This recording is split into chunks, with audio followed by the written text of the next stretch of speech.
Mental health professionals of Reddit.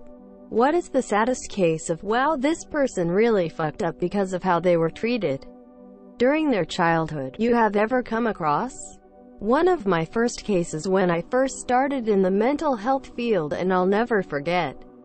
I was providing therapy to a young girl who was pooping on herself after holding it in for as long as she could. Mom originally thought it was some kind of anxiety or fear of the toilet, but after a couple more sessions I found out that the girl was being sexually abused by her stepfather, and pooping felt like penetration to her, so in order to avoid that sensation she would hold it in as long as possible. It was heartbreaking to find that out, and a hell of an introduction to the field. Edit.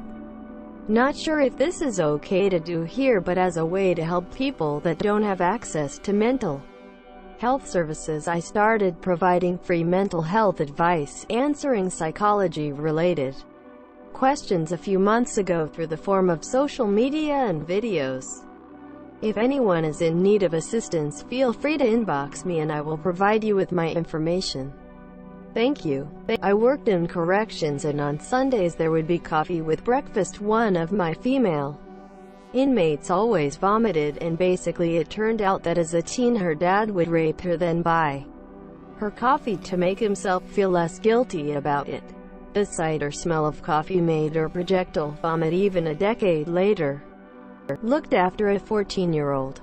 She was in hospital for her 15th birthday. Multiple suicide attempts. I'm talking 20 plus. On her birthday, she wanted to call her mom. I let her, but had to listen in.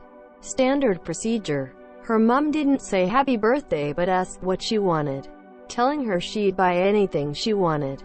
Daughter said she just wanted to see her. Mom said she couldn't do that, but she'd send presents. This girl was the daughter of two successful, very wealthy lawyers. All she wanted was to spend time with them, but they thought they could just throw money at her until she was better. Money can't buy happiness. It's been a few years now, and I wouldn't be surprised if she's had a completed attempt by now. Had a kid show up in my office saying he had not eaten all day. He missed his bus and just seemed to not want to leave. I call home and mom was not answering. The parents were divorced, so I called dad. It was about 8 p.m. by this point. Dad answers and is obviously drunk off of his butt at a bar. I heard the noise and music. I explain the situation, and the dad says he will get someone to drive him to come pick him up. He never showed up. About 10 p.m. on a Tuesday are some garbage now. So I call the police, and they learned that the mother had overdosed on heroin and was found dead in the house. The father never showed up, and I was told he never tried to be part of the kid's life. This kid had some terrible facial disfiguration from birth due to the mother using drugs and drinking during pregnancy. I have no idea how the kid was never removed from custody. I spent a lot of time with him because he didn't like people looking at him throughout the school day. I didn't give a fluff about his grades. I just wanted him to enjoy something in life. We would watch old WWF clips because he loved wrestling. He's dead now. Killed himself. I switched careers after I heard that. Fucked me up. I tried to help. Edit. Thanks y'all. I hate thinking about it sometimes, but I love thinking about some stupid little moments with Emma this year. Working in group care, I had a client whose parents would sell her body from toddler age to about grade 3. About when she was taken into care, to regular travelers through town in exchange for drugs and money. Her family and extended family would tell her these people were friends and needed fun time, cuddles, and that she was the best daughter that anyone could have because she was special for doing this. When I was working with her in her teens, she didn't trust anyone that ever gave her compliments, and would often have panic attacks when people said she did a good job at something or was skilled at something. Was the saddest fallout of abuse I think I've ever seen. She had several suicide attempts and a lot self-harm this year last I heard.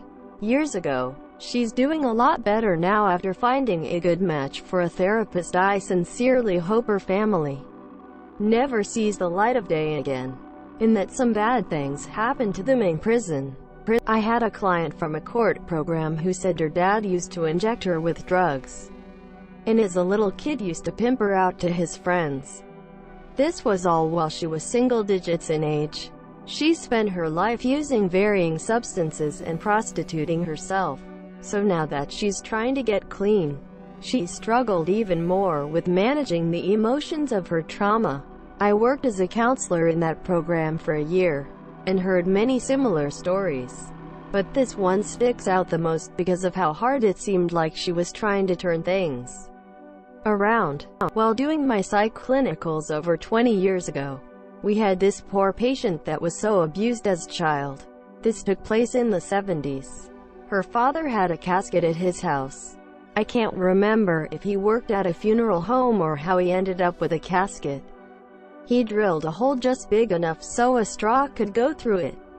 He would put his daughter in there and close the lid and gave her a straw to put through the hole, so she can breathe through the straw. He left her in there for extended of time. The poor girl was destroyed. As the psychotherapist was telling our group the story, our group were in tears. How can someone be this fluffed up to do this to their own child? The poor girl is so messed up and cannot live a normal life due to all the trauma this has caused her. Edit. Many asked how she was destroyed. This abuse took place over her childhood till adulthood. In the 70s, child abuse was overlooked and often not believed by the child. Who would believe that a person would have a casket in their home? She was placed in a lockdown facility and as students. We never had her as a patient. The psychotherapist explained that she did not meet her milestones and acted as if she was in the wild in a way. She was probably oxygen deprived, that also affected her brain.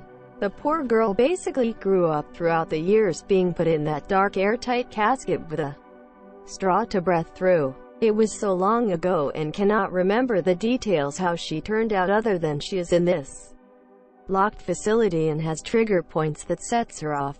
Our clinical group was crying all day after hearing this case. This broke me and realized that I cannot ever be a psych nurse. I am sure she suffered other abuse. Most of the patients in the psych facility were from an abusive parents. The next population was drugs, alcohol and chemical imbalance. To be honest, I felt in my own mechanism. I shut down after hearing the casket and straw bit. I could not handle it and felt sick all day. Thank you for the gold star to the kind person. 15-year-old tried to commit suicide after being found guilty of molesting his 7-year-old sister for 2 years. Come to find out his dad had been sexually abusing him for nearly his entire childhood, ages 1 to 12, until his dad committed suicide and blamed his son in his suicide note for ratting him out. I worked at a psychiatric hospital for guys who had successfully argued not guilty for reasons of insanity pleas. One guy had murdered his neighbor after they had some kind of normal neighborly dispute. He told me, in detail, how he grew up on a farm and his dad would kill one of his dogs in front of him every time he acted out as a child. As a caveat, I do work in the medical industry, though not specifically mental health. This girl's mother was sexually abused as a child, so the parents were very overprotective. They wouldn't allow the girl to be alone with any males other than the father. No uncles, no cousins, no church trips, nothing. They could sleep over at friends' houses if the friend's mother was a single mom, and if that other mom took on transportation duties. The parents were also somewhat disengaged, though not to the point of neglect. Just distant. Wouldn't play, wouldn't go to the library, stay at home and leave us alone while we watch TV kind of parents. Shut up or I'll give you something to cry about. Life isn't fair. Get used to it. There were 3 neighbor kids, all a little bit older. A boy a year older, and 2 girls about 4 and 6 years older. They had a single mom, and since the girl was 5 years old, they lived on the same street. The girl was encouraged to spend a lot of time there, to get her out of the house and not to beg for dance lessons or to go to the park. There was no man of that house. But that single mom was not a good monsieur. She drank or used drugs, and had a lot of men over, some of whom clearly had molested those kids. As a lot of older children or young teenagers do, they took out their pain of their molestation on this younger, smaller girl. It went on for 4 to 5 years. The little girl never told her parents because she had no reason to think they would care. She was pretty isolated other than her interaction with her molesters. And obviously she didn't understand what was happening when it started. Schools talked about stranger danger, and adults touching you in your bathing suit spots. But nothing about older children of the same sex. Nothing about being forced to watch pornography, or masturbate in front of people. Nothing about how it escalates from there into being touched, or being pressured to have happy fun time with their kid brother. Nothing about the coercion of a desperate lonely child hearing, "Do it or I won't be your friend anymore," from the only people they can spend time with. It was a really sad combination of disengaged yet overprotective parents. The girl ended up being bullied by classmates because she didn't know how to interact in a normal way, was taken advantage of by a teacher in middle school, then abused in every way by a few boyfriends after that, had a drug problem, got clean, but still couldn't seem to keep it together for more than a few years at a time before work or personal relationships would implode, was eventually diagnosed with bipolar disorder.